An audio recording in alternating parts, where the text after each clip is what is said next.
what's going on everybody? Protein bar review guy here. Up today we have this Quest chocolate brownie bar. All right, remember before we get started, reach down, hit like, subscribe, share these videos with any of your friends who eat bars, or maybe they don't eat protein bars and they just want to know what some of these words are on the label that they don't know how to pronounce or what they are and what they do to their body. So share with everybody. All right, real quick, let's break this down by the front here. They're boasting 20 grams of protein, 4 grams net carbs, 1 gram of sugar, and 17 grams of fiber. They're saying gluten-free, 2 grams of erythritol. Oh, they're saying 23 grams of carbs, minus 17 grams of fiber, minus 2 grams of erythritol gives you your 4 net carbs. Okay, all right. So on this channel, we break down protein bars based on the ingredients, calorie count, protein content, the macros, the taste, texture, and then we give them a score of 1 through 10, giving them an overall rating. All right, so let's check this thing out. The ingredients on this thing, if we can get the thing, all right, starts off with a protein blend of milk protein isolate, whey protein isolate. That's good. All right, good for post-workout. And then we get into soluble corn fiber, almonds, water, cocoa, natural flavors, the erythritol, and then 2% or less of the following: sea salt, stevia, and sucralose. Okay. All right, so didn't look too bad until we hit the natural flavors and the sucralose. For those that haven't seen the videos in the past, we talked about natural flavors. We don't really know what that is. The FDA just allows basically anything to be called natural flavors. And, hopefully you don't have a sensitive food allergy that, so you're allergic to something that's lumped in that natural flavor ingredient. And then sucralose at the end, again, that's an artificial sweetener. We don't like those. Those are not good for us. Sucralose, like most artificial sweeteners, is like over 100 times. I think it's between 100 and 300 times as sweet and as potent as real sugar. So that is why you have products like, the sugar-free Gatorades and Powerades, Powerade Zero and all that stuff. There's no carbs, there's no sugar added, but yet somehow the thing tastes like a Jolly Rancher. Well, that's because one little drop of sucralose in the bottle makes the thing taste like a lollipop without adding any calories. Some people are okay with eating artificial sweeteners and they're like, oh, it's great, I don't get any carbs, I don't get any calories from it. No, it's a pseudo sweetener, okay? You're tricking your brain, it's not good. All the studies have said that eventually they lead to you overeating more sweet things later because you've totally done the mindfuck thing and your brain's like, well, where's the, you kind of tricked me. I thought I was getting something sweet here, but now my brain, I'm not getting any sugar. My body's not getting any sugar. You just gave me this artificial sweetness thing and you psyched me out. And so that's basically what happens. You end up eating more sweet stuff later. Or you just end up pigging out and binging on that sugar-free snack and eating more and more and more of it because your brain is again saying, hey, where's that sugar? I'm tasting the sweet, but I'm not getting the sugar. So that's a little bit of the stuff behind that. All right, anyway, calorie count. 180, that's right what we like to see for a bar, a snack bar size like this. When you're walking out of the gym, maybe you got a shake and one of these bars in your bag. That's great, tide you over until you get home, and then you can eat some, chicken and broccoli, asparagus, whatever, some real food like that. So 180 to 220, that's great, right what we like to see for a bar. Protein content, we've got 20 grams, and that's pretty much the benchmark for this calorie range that we're looking at. Any less, I would have to deduct points. Any more, would be great. But the macros on this, let's see, 23 grams of carbs, 20 grams of protein, 6 grams of fat.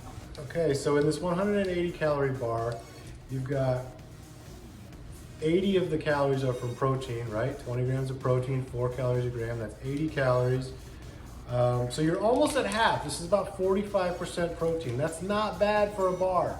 A lot of them are really bad, you know, and only 6 grams of fat, and fat 9 calories per gram, 9 times 6, 54. So you've got 54 out of 180.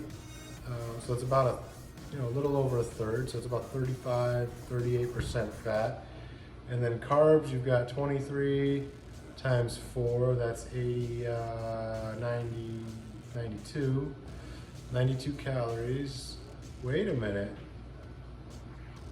Wait a second, we gotta call BS on this label here. It's not 180 calories. They're subtracting, they're pulling the old switcheroo like they do on the label there with the 23 grams of carbs. Okay, so they're only counting in the calorie count the 4 net carbs. 4 net carbs is 16, plus the 54 from fat, so 54, 16, that's 70, the 80, 150. I don't even know how they're doing this math. If you take the 80 from the protein, 92 from the carbs, that's 172 right there, plus 56 calories from the fat, so 172, 178, 230. It's like really, this is about 240.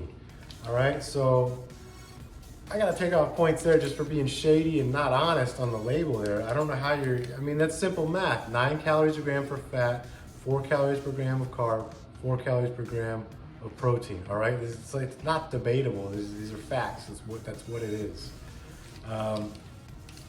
So macros on this, not bad. Not bad at all. All right, but let's see how this thing tastes.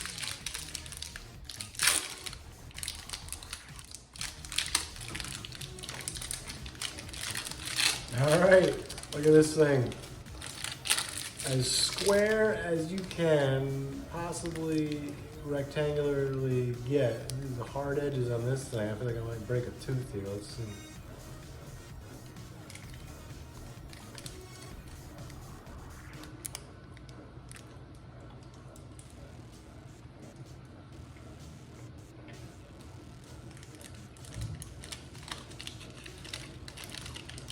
Some decent chocolate flavor there.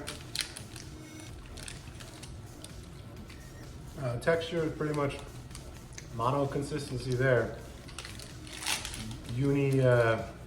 Textural, whatever you want to call it. No variety of texture there. One texture, just chewy, kind of like those old power bars from the 90s. Taste, not bad. There's some chocolatey taste there, but overall, it's got that weird artificial taste that is pretty common between all Quest bars, which is why I'm not a fan of them. So I'm not really crazy about the taste of this. It's got that just weird taste where they're like, it doesn't really taste like what it's supposed to be, but then you say, well, what does it taste like? And I don't know. It just tastes weird and artificial, sweet, mystery, whatever flavor. I don't know. It's like that one I reviewed that was supposed to be some kind of like maple glazed donut or something, and you're just like, well, I don't even know. It just tastes weird and sweet and not good. Kind of like this. It's kind of chocolatey, but then it's also kind of weird and not chocolatey.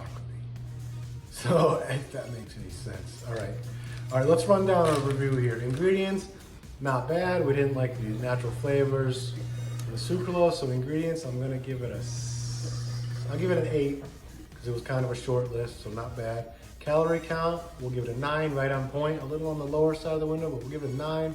Protein content, we'll give it an 8, having 20 grams right at the bar there. Macros, not bad. I'll give it an 8 for macros. Not bad, pretty low fat, good amount of carbs, but you know, I want carbs after a workout. Taste, like we just said, kind of weird, kind of chocolatey, kind of in the middle there, so I'm gonna give it a 6 for taste. We've reviewed other bars there that have a lot better chocolate taste to them, and texture, I'm gonna give it a 4.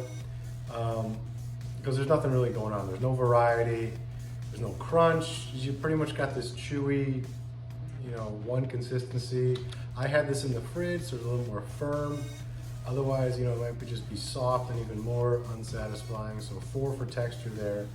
Overall score on this, the biggest disappointment for me was the taste and the calorie count just being off. I don't know where they got this math from to have to be 180 calories. It doesn't add up. So I'm gonna give it a 7. All right, there it is. Quest chocolate brownie, getting a 7 from Protein Bar Review Guy. Keep watching these videos. I'll try to help you out so you don't waste your money on buying a bad bar at the store, even though it's only $2 or $3. It kind of sucks when you're in a pinch and you go to eat that bar and you're like, this isn't very good. So anyways, we're gonna keep reviewing, keep sharing. Let's circulate this channel. And there it is. Keep looking for your go-to bar. I'm not a big fan of Quest so far. All right, I'll check you later.